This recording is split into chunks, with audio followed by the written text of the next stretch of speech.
Welcome, fans, to a new edition of Face vs. Heel. I am Mike Martinez, and joining me is... Guten Gleben Glauten Globen. I am your Thunder Rock God, Von Wicked!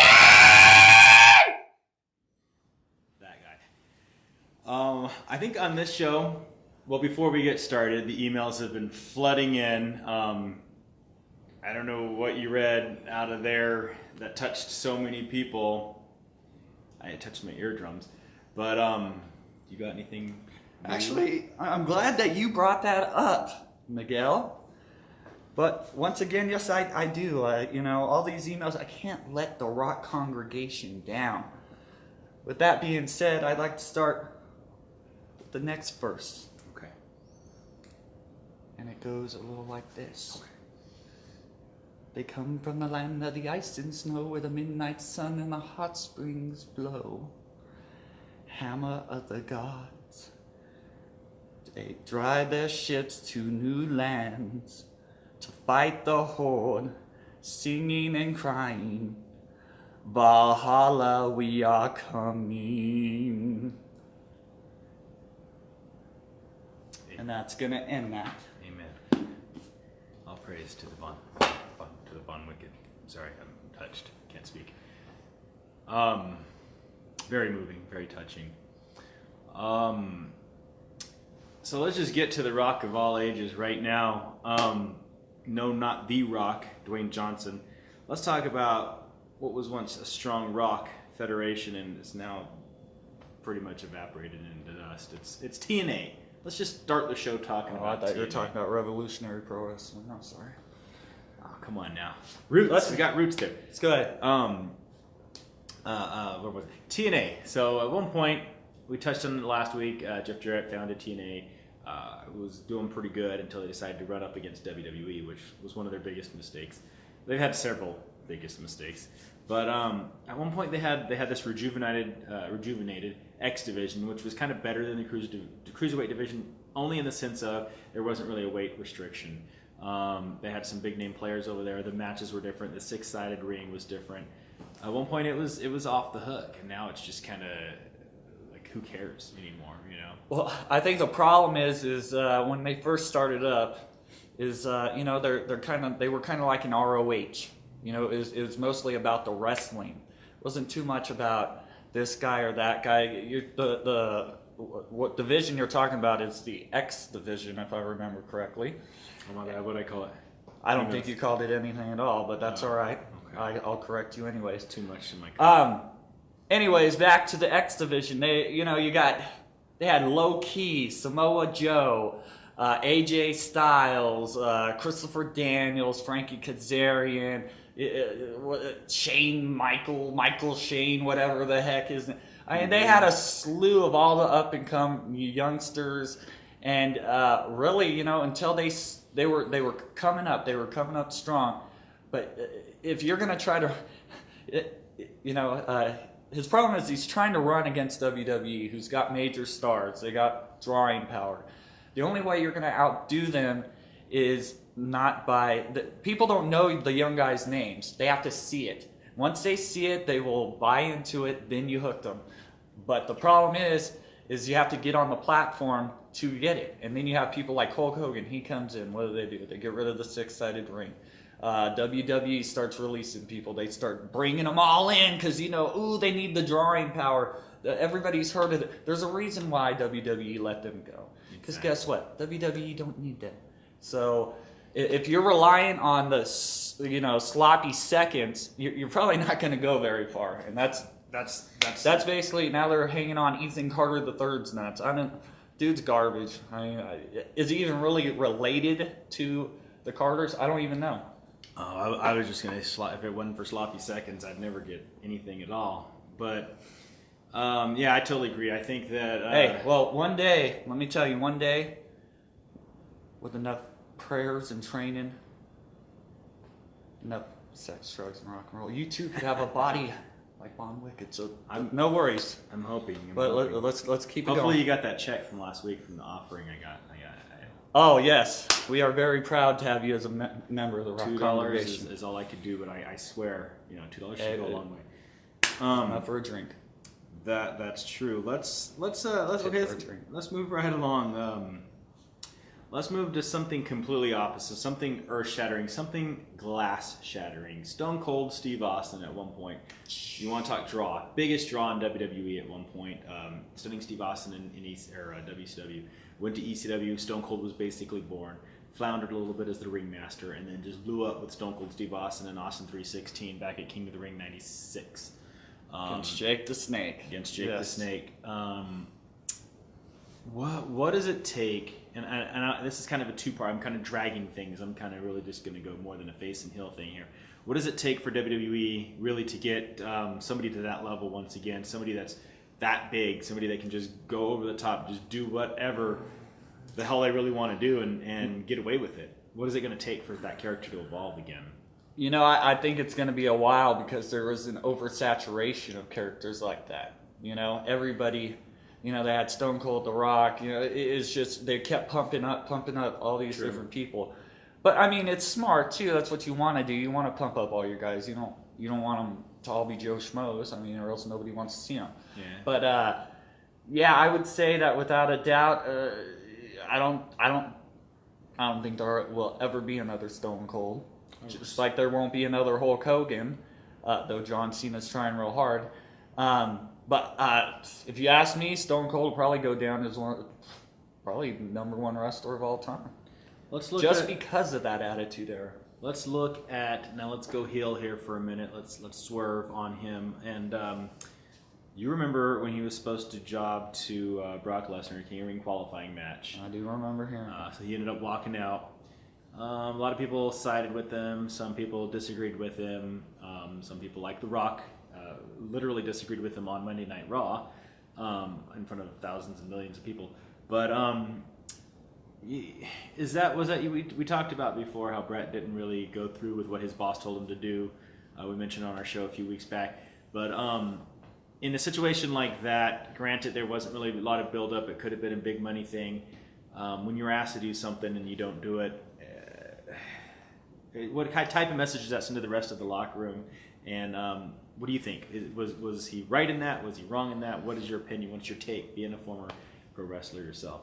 That's a former undefeated professional wrestling champion, but that's all right. It's okay. Anyways, my take on that is pretty simple.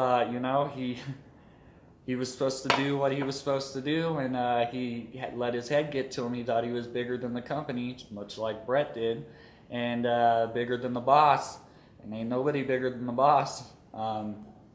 So that's basically what it was. What happened to him afterwards? I mean, don't get me wrong. Of course, McMahon's giving him chance after chance, and will continue to, because he's too big of a name. He made their whole federation for years.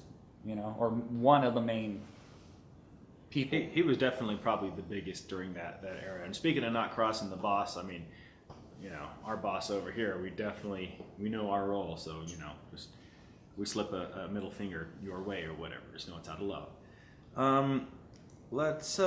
Speaking of middle fingers, I remember a time where Shawn Michaels kind of gave the fans the middle finger. There was two times actually. At one point when he first became the Heartbreak Kid, and he was with Sherry, and then at one point he just kind of let himself go. He just turned into this little chubby butterball Intercontinental Champion back. I think he was fighting Perfect at SummerSlam '93.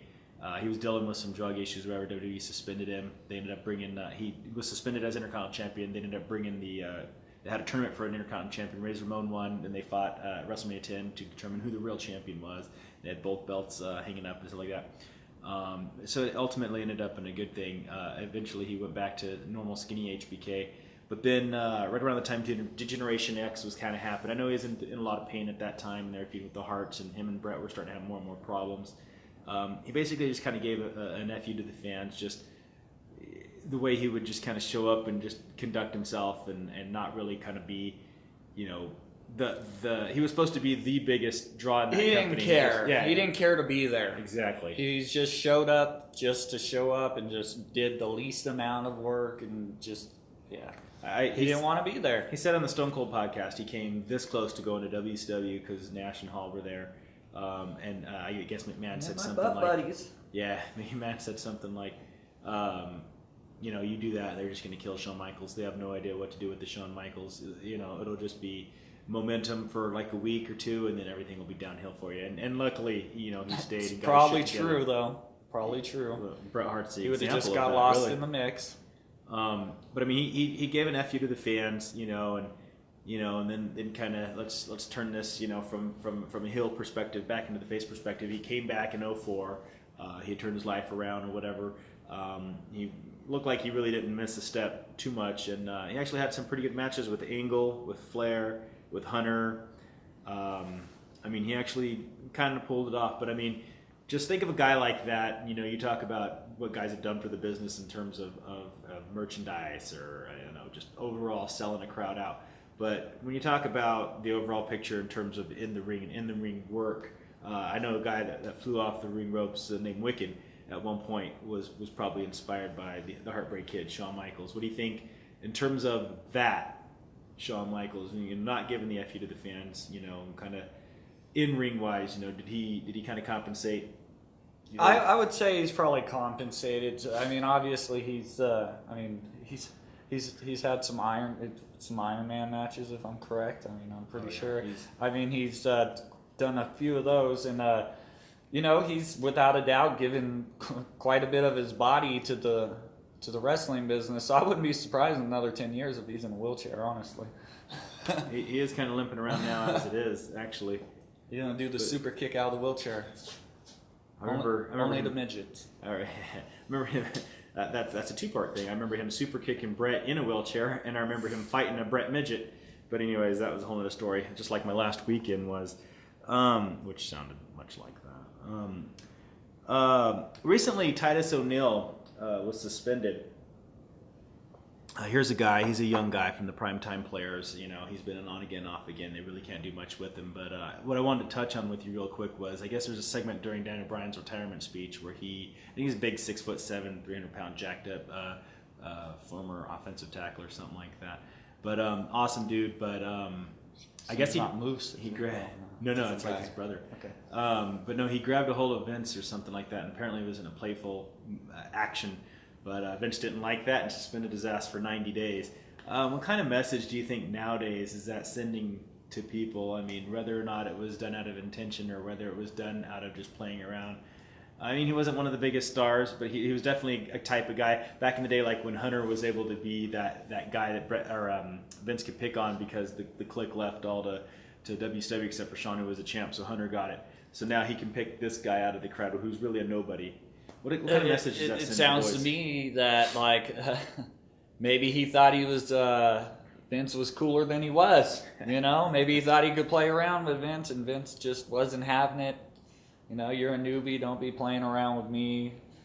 Maybe he expected him to pay a bit more dues before he starts playing and being jokeful with them. Who knows? All I know is I just thank God that we don't have an HR department, because I've been in that office for sexual harassment several times, if not. She told me she was 18. But anyways, so let's move right along to Kevin Owens. You remember him as Kevin Steen from ROH back in the day. He's really getting big in WWE now as Kevin Owens. He uses the Owens in salute to Owen Hart as one of his favorite wrestlers. He reminds me a lot of a guy we remember called Bulldog Brian Raymond back in the day. A cross between him and a cross between Pierre Pirate, but he was also with the Quebecers. Jean-Pierre Lafitte. Oh, okay. But he was a big burly kind of guy, but with he the eye patch. Yeah, but he could move around like he was. He weighed like 300 pounds maybe, but he could move around like he was a cruiserweight.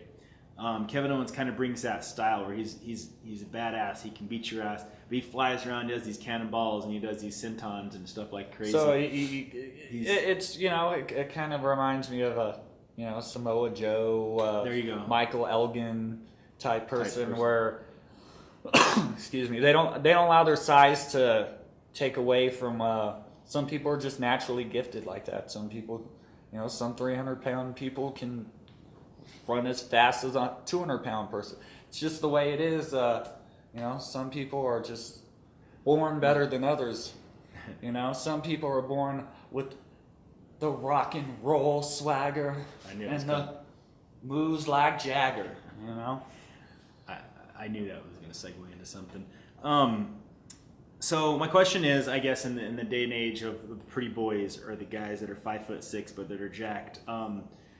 Here's a guy that's almost 300 pounds or whatnot, but moves around really good. He's great on the mic. I mean, he's probably one of the best people on the mic in professional wrestling right now.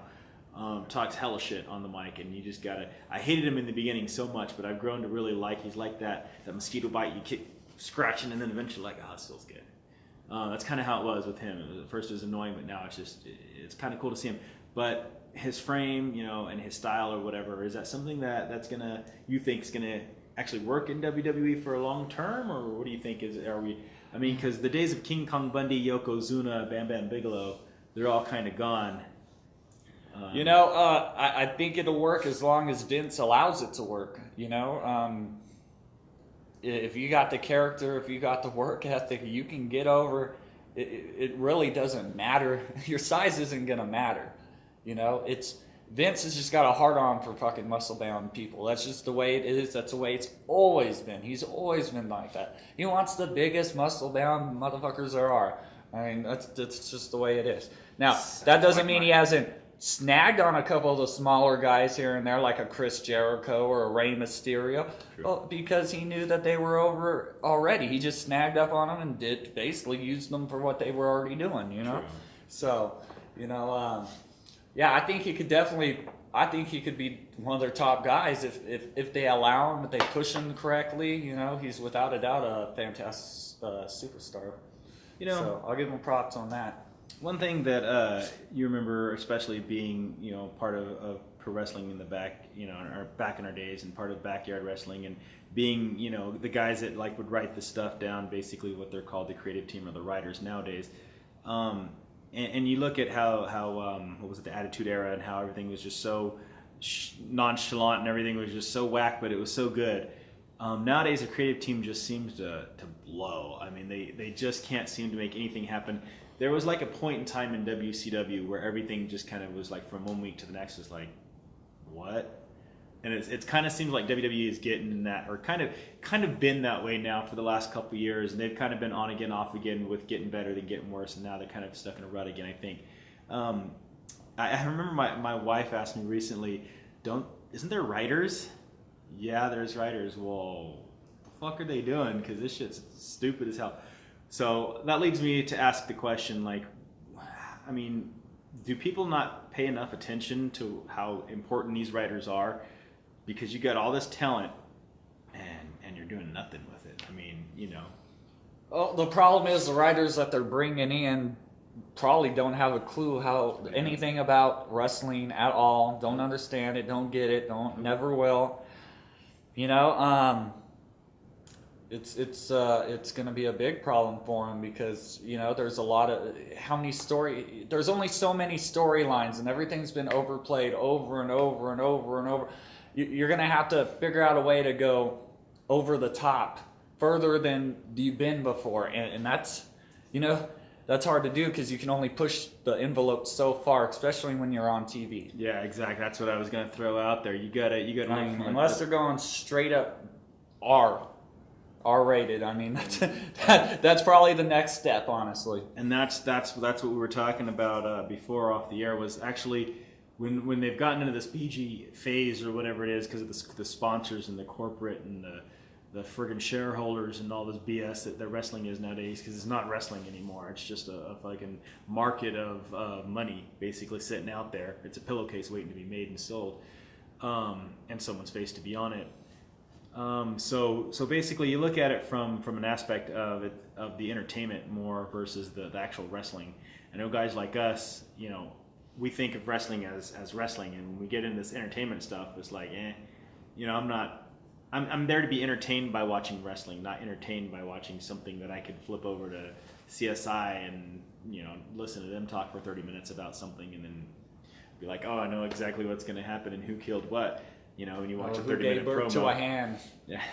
Or when you watch a 30-minute promo of Steph and Hunter every week, and they're going to say the same thing every single week. So, I don't know. To me, creative is just pitiful right now. I think that they could do a lot better with a lot of guys. I mean, they got so much fresh meat on the freaking table, and they're just letting it spoil. You know, I mean, writing is a huge part of it. I mean, without writing, where are we going? You know, I mean. And yet again, that's the problem. They don't know where they're going. They don't know who's being, you know, especially with Cena out. That was like their main thing. Well, at least we got Cena to go off. He's going to do the same 5 moves and do his little shuffle, whatever. Hey. You know, it's going to go, my prediction is unless they got to go over the top. They got to do something that they've never done. They got to start. You know, and this is the problem compared to them to the indies, is he doesn't want his superstars to get hurt. Yeah. They're only allowed to do so much. These people on the indie scene, they'll do a triple backflip if they can, off the top to the outside through a table, whatever they can do to get noticed. Yep. To where in WWE, oh my gosh, you did a sunset flip. I mean, come on now. Yeah, I mean that's true. I think that WWE they've really fallen off in terms of that, and I think that you brought up a good point in terms of being how the indie shows are ran and stuff like that. But when you look at even what WWE is doing right now, look at the injuries. Cesaro's injured, Cena's injured. I mean, there's a slew of injured other from people. what? Nikki Bella's injured. Daniel Bryan's injured.